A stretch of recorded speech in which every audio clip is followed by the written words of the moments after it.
Hi everyone, it's your boy Zach, and movie night was ruined. And I'm here to find out why. So, even though I'm not like a huge fan of the Splinter Cell franchise, I played the hell out of the first game. And I don't remember it having much lore. I just remember Sam Fisher was like an older guy. He had NVGs that had like 3 different settings on them or 3 lenses, and there was a function on the video game where you would go into shadow and it would have this bar where it would like say like you're completely invisible or not invisible. Well, yeah, it makes me think about Nightcrawler. Nightcrawler has a superpower where he's invisible in the dark, but so is everything that doesn't glow. So although sometimes they make him translucent in the dark, but then they show the translucency by like sparkles. It would just better just to be in shadow and people can't see you. But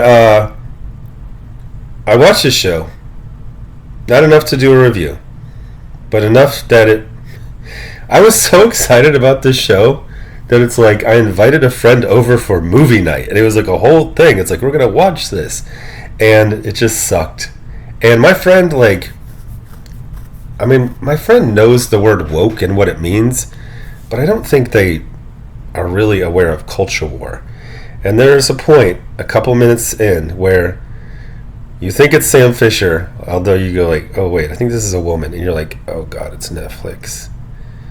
It's gonna be like this really stern black woman who's probably a lesbian. And when she, well, I didn't ask pronouns, but when she lifts up her mask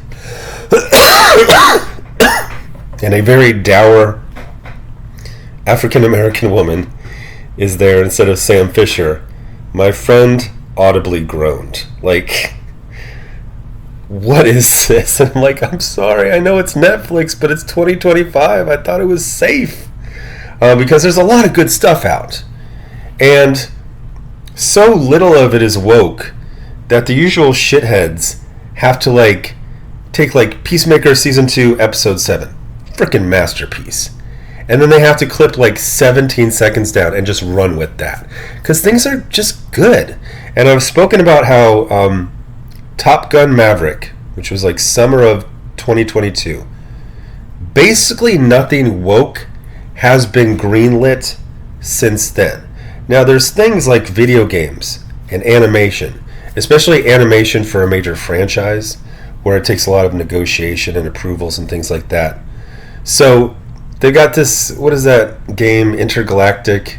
They got like the bald Asian lesbian as the lead character, and everyone they're saying like, see, woke isn't dead, but you go back and it was greenlit in like 2018. So there was this period of 2018, 2019, 2020, 2021, half of 22, where you just had to put a ridiculous amount of woke shit into every pitch in order for it to get approved. So this series was created by Derek Kolstad, who created John Wick, and he also wrote Falcon and the Winter Soldier. And I was like, yeah, it's Netflix, but like it's gonna be good because he worked on it. And I didn't check. So here's a trick. Don't listen to Nerdrotic and all those shitheads. They are completely corrupt. All you have to do is you go to Wikipedia and you find out when it was greenlit. And I'm telling you, 2018 to the middle of 2022, you're going to have a bad time. There are exceptions, but generally you're going to have a bad time. So I recently watched Creature Commandos and Peacemaker Season 2, and I liked both of them. A little bit of woke stuff here and there, but generally just mainstream entertainment. Well, James Gunn version of mainstream entertainment. And so you just go there, and you go to production. Man, I keep clicking this off and it keeps coming back. So you see October 2018, you're like, oh shit. No, that's for the Suicide Squad. For this, It's 2023 when they unveiled the first projects, which is the first project was Creature Commandos. So this thing was, well, January 31st, so it was probably greenlit late 2022, early 2023. That's why it was good. Peacemaker Season 2. You go to the production. I had it all set up. Okay, so you see like 2020, you're like, oh shit. That was for Peacemaker Season 1, which was, I actually went back and finished it. It just, I didn't like, it was just like, wouldn't it be funny if a superhero farted and he had a friend who also farted, and then they wafted their farts at people? And I'm just like, no, it's not funny. But Peacemaker Season 2 looks like it was approved because Gunn was busy with his new responsibilities. The second season of Peacemaker was put on hold by January 2023. So it really gears up in 2023. The funniest thing is to watch like the first season and you see a black woman and you're like, she's going to be a lesbian. Of course she is. Second season, holy shit, did they de-emphasize that. I think in like the first or second episode of Season 2, she basically breaks up with her, I thought it was a girlfriend, but you watch Season 1, it's a wife, I believe.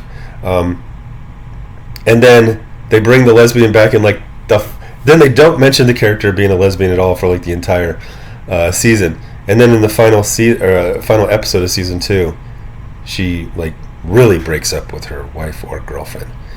And then you go to Falcon and Winter Soldier, which I avoided for years because I actually trusted Gary and all those shitheads. I heard it was the wokest thing ever. Really, there's like 3 woke moments, and if you add them all together, 4 minutes of screen time total, 5 minutes out of like 6-hour-long episodes. So you go here and you see September of 2018. So they started developing limited series. So I think there's some wiggle room on 2018, just like there is with 2022. If you get, and I mean, this is when they announced it. That means they probably started this early 2018, maybe late 2017. So sometime mid-2018 to mid-2022, if they got the latest... I forgot to get this ready. Let's look it up. So the number 2 show on Netflix right now is about... are they hiding the search?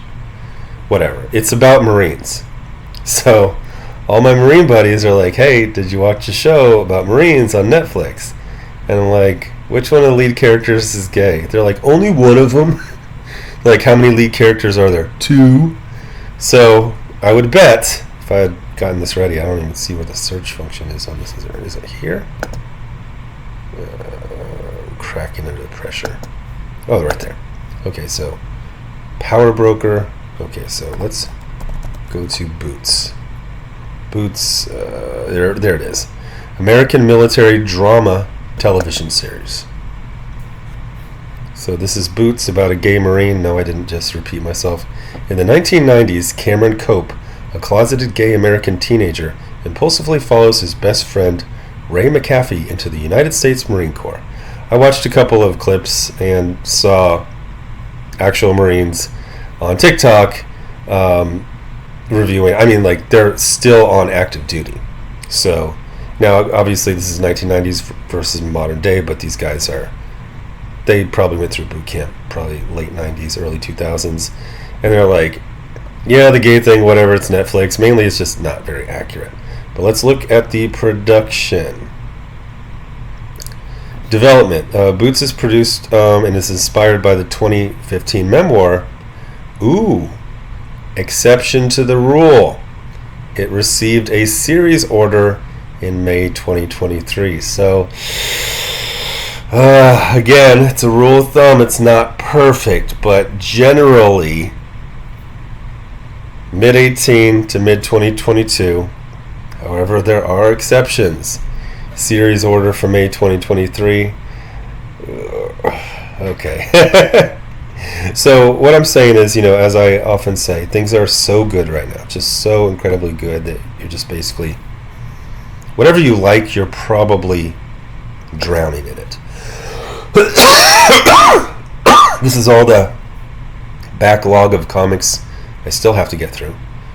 Although I'll get them in chunks, obviously. These two in one video, these two. Probably wait for the second issue of this. I don't know if I'll do a full review of this one. But, yeah, it's not perfect. There was woke stuff, Greenlit before. But generally, the danger zone is products or shows, video games, movies, that were greenlit between mid-2018 to mid-2022. That's the danger zone. Anyway, thanks for watching.